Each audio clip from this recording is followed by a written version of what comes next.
All right, so in this week's guitar lesson, we're going to talk about some of my favorite ideas and it's kind of my go-to ideas really when it comes to playing blues rhythm. For the longest time, I thought when it came to playing rhythm, you didn't improvise anything, you just strummed a chord. Or maybe if you're playing blues, you did something like this. You know, you played a little bit of a shuffle or something. But I didn't know how you could work in some other things. I would see other guitar players playing these cool chord voicings. So anyway, this is what we're going to look at.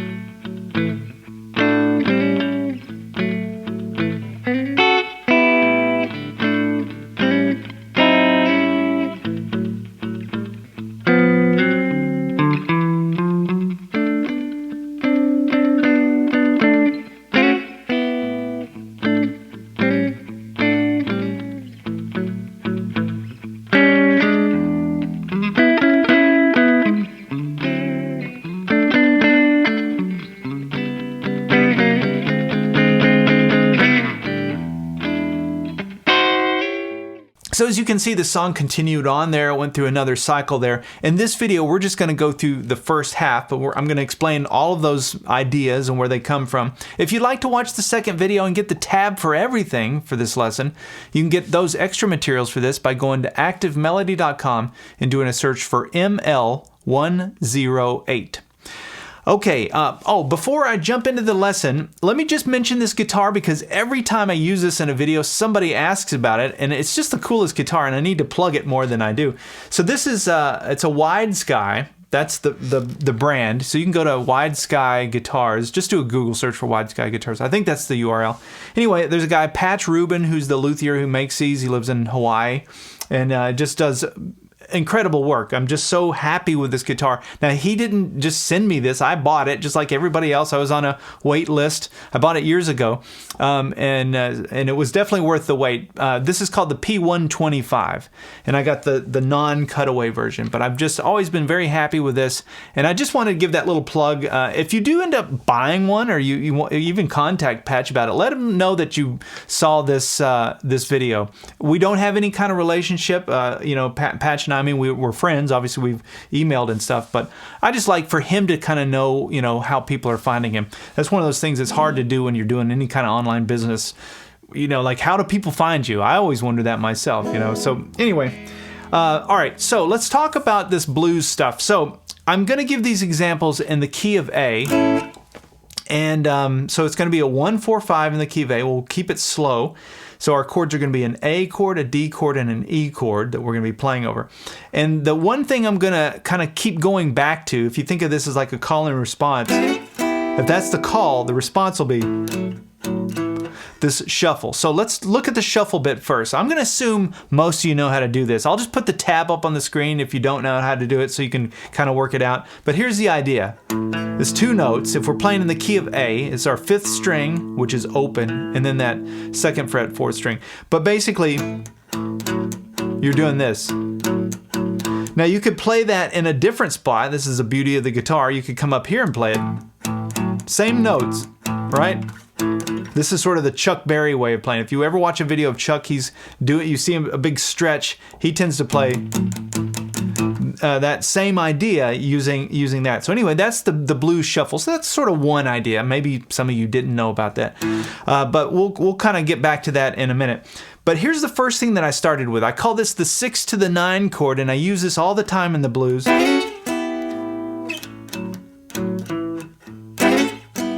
Isn't that a cool sound?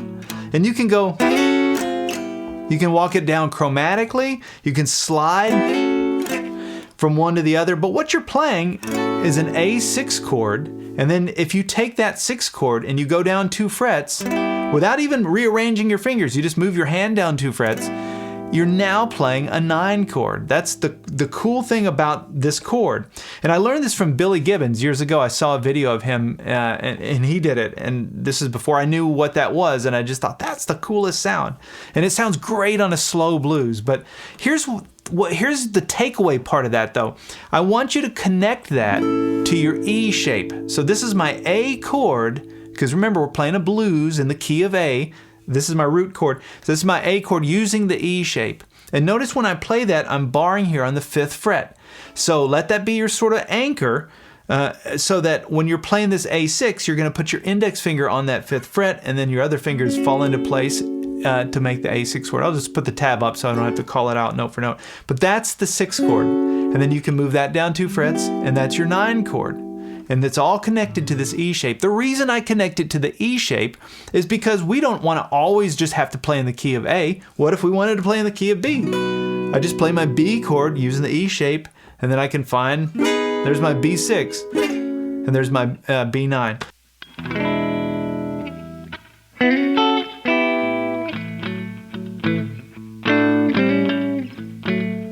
So now I'm playing the 6 to the 9, and then I'm going right into that A shuffle, taking advantage of that open 5th string. Now watch this. Look at that. This is another little blues idea. And these work great in the key of A because of these open strings. But I'll show you how to get around this and play this in other keys in a minute. So we have the 6 to the 9, the shuffle, and then this is sort of a rock back and forth between the 1 chord and the 4 chord. But what I'm doing is I'm borrowing the first 4 strings on the 7th fret, and I'm really focusing on these 2 strings, which is 3 and 4. Now I throw in that open 5th string, which is my A note, might as well, right? So I do that, then I come down and borrow the first 4 strings on the 5th fret, focus on those same strings, strings 3 and 4 on that 5th fret, but I'm gonna hammer onto the 6th fret, 3rd string. So it's like this. But you can hear that note. That's the flat 7 in there, like which would be in your A7 chord. So that's what really blueses that up. And I didn't know how to do that for years. I used to just do it like this on strings 2 and 3, which is fine. That's another way to do it. But when you throw in the flat 7, you get a whole different vibe. So when we put all these pieces together now, we can do this slowly. We'll do our 6 to the 9 chord, shuffle, and then this, and then back to the shuffle. Now, even if you get nothing else, just walk away with that as being an awesome little rhythm idea that you can play in the key of A. But what if we wanted to play this in a different key and you don't have those open strings like we do here? Well, then what I would do is I would find the little shuffle bit in a different spot probably. Like if I was to play this in the key of B, it probably wouldn't make sense to go and then come all the way down here and do the shuffle thing. So I would just play it underneath it, which is right there, right? So you got,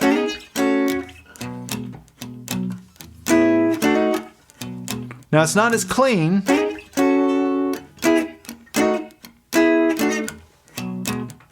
but I would do something like that where I'm just sort of alternating back and forth. You find the version that works. But let's not worry about that. We're not switching keys anymore. I just wanted to show you kind of how to do it, how to make that connection.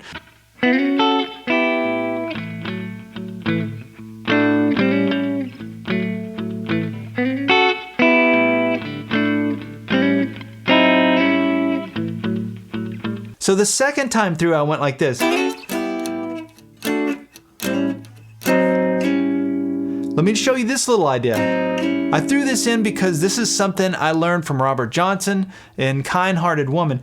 What I'm doing is really easy to play because it's the D shape. Think of your D chord in first position, that little triangle shape. If you were to take that same shape and play it here, but now we're on strings 2, 3, and 4, so my middle finger is 5th fret, 2nd string. Look at what I'm playing there. If you listen to those notes, that's just an A7. In fact, if I were to play an A7, like, you know, using all 6 strings, but only play strings 2, 3, and 4, so same notes.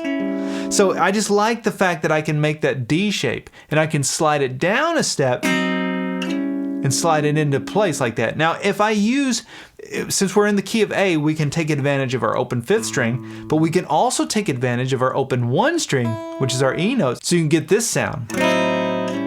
Hear those open strings ringing out? And the reason I mentioned Kind-Hearted Woman, it was like something like that, where you go down a half step and then hit the A note there. Actually, you're playing a diminished chord when you do that. That's all that is. But if you listen to the way that he's doing that, he's a little different tuning and whatever, but that's the idea behind that. So I wanted to work that in as another little rhythm idea that you can work into your playing, especially if you're playing in the key of A. Now, if you weren't playing in the key of A, you can still do this, you just can't hit those open strings.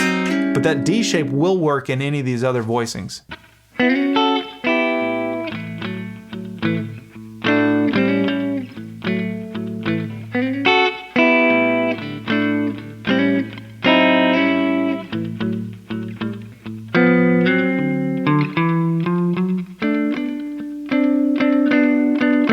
So we have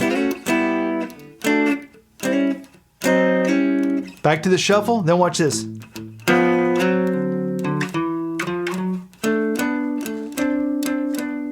Now this is all the 4 chord, this is my D, and this is what I was thinking about, was this D9 chord. You've got to learn this one. So if this is your 1 chord, right?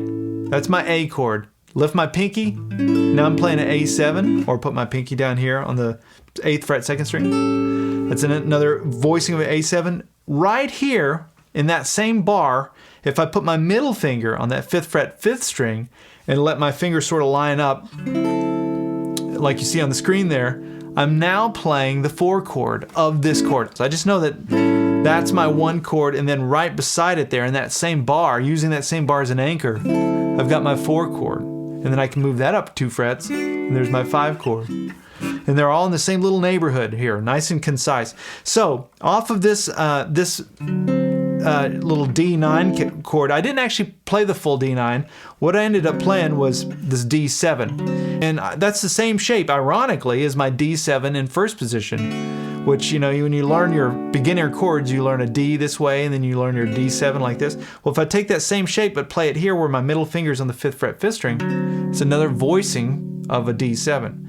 Now, let's look at just strings 4 and 3, those middle strings, and then slide it down and then up. And that's what I did to get into that. That's the idea, is you just take these chords and you just go down a half step and slide into them. But it sounds nice sometimes to just play strings 3 and 4 when you're doing this voicing. And then once I did that, then I could complete the chord by hitting that 5th fret 5th string, and then I did this walk up with my ring finger, 7, 8, 9 on the 5th string. And then watch this. Now when I'm playing that, I'm barring the first 4 strings on the 7th fret, playing strings 4 and 3 again, and then I come up here and grab this 9th fret on the 4th string, and then the 10th fret on the 4th string, and then down. Now what is all this? What's going on here? Let's just get our visual bearings here. So there's my D chord using the A shape from the Cage system. Here's that D7, right off of that. And then off of this little bar here, if I were to replace that where my pinky is with my index finger and come up here, I'm in the next shape up, so it'd be my G shape. So it's my D chord using the G shape. But inside of this, I've got this 7 chord. So this is my D7 inside of the G shape. That's what I'm getting at. And you've got this little bass walk up. So just sort of don't go any further if this is new to you, and just explore what I'm talking about here. So if you're playing any kind of, let's go to a C. We're doing a little blues shuffle thing in the key of C, and I'm using this A shape, right? I could see what I'm doing there? I just went up into the G shape. It's right next door. I bet a light bulb went off for somebody, and you're connecting that and you're hearing that. You've heard that sound before, but maybe you didn't know how to create it. Well, that's how it's done. So from this D shape, now when I discovered that, that was a huge deal. I remember that was just, I was very excited about that. I still get excited even talking about it because it's so cool.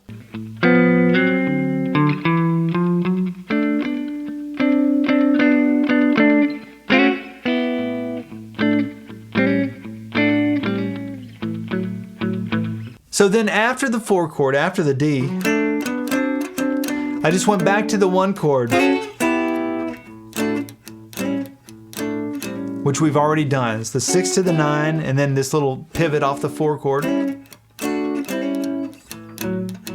Now we go to the 5 chord.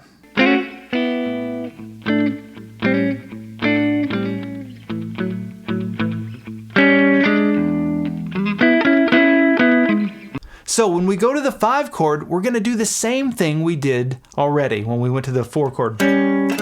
Just playing strings 3 and 4. Look at what I'm looking at, or what I'm thinking about. My E7 chord right here, using that D7 shape, right? Like we've already done.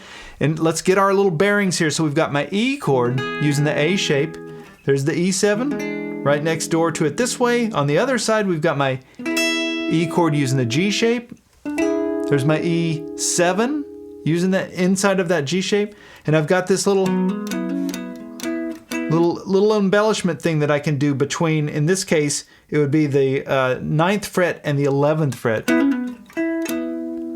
And so all of these ideas are kind of monumental. It may not seem like much because it's just sort of a slow blues, but this is like Jimi Hendrix territory. It spills into country, it spills into rock. There's a lot of stuff that happens when you can connect this shape, my A shape. I can see the 7 version. I can come up here and do like little Hendrix embellishments. I can get the 7. I can keep going. I can go up to these harmonized thirds on strings 2 and 3, so forth and so on. Anyway, from that E, I went. That's that little embellishment I was just saying, like the little Hendrix one. And then we do the same thing that we just did. We just go down 2 frets. We're just going to move it down 2 frets, hit the D7, and do that same embellishment. But now you can see where those are coming from. At least you can see what you can anchor them to. Maybe you're not understanding kind of where they're coming from, but you can anchor them to something so that you can do these again. You want to be able to recreate these licks. Don't just memorize them to this song. You're wasting your time. But if you can connect them to these chord shapes, now they become your licks that you can work into other things, and then you'll take them in whole different, totally different directions.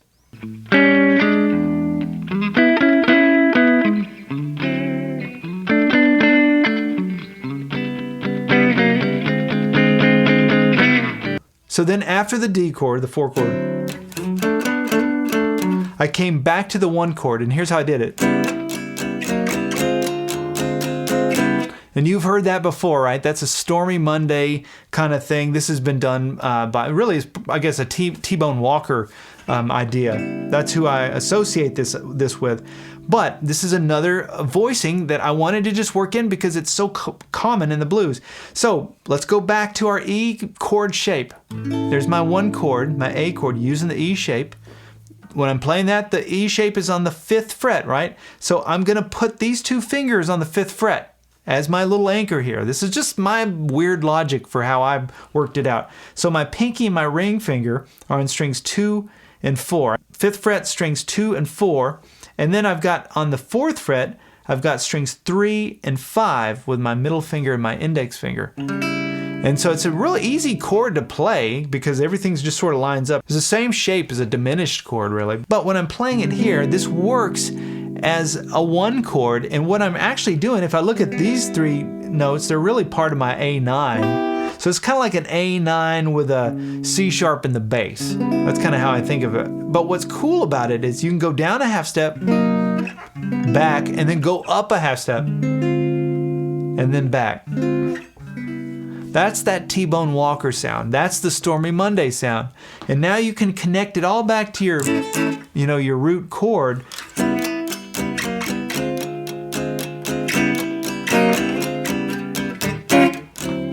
Right? This is the blues, like the classic blues chords. So that's how I ended up playing that, was just that way, and sort of sliding that shape around to represent my 1 chord. And I'll end this part 1 video there, but remember there's another whole half to this. I go through the cycle again with a whole new set of ideas a little higher up on the fretboard. So you can check that out at activemelody.com. Just remember to search for ML108. If you've liked this lesson and you've got some ideas from it, leave a comment and let me know. I always appreciate that. I read through all the comments.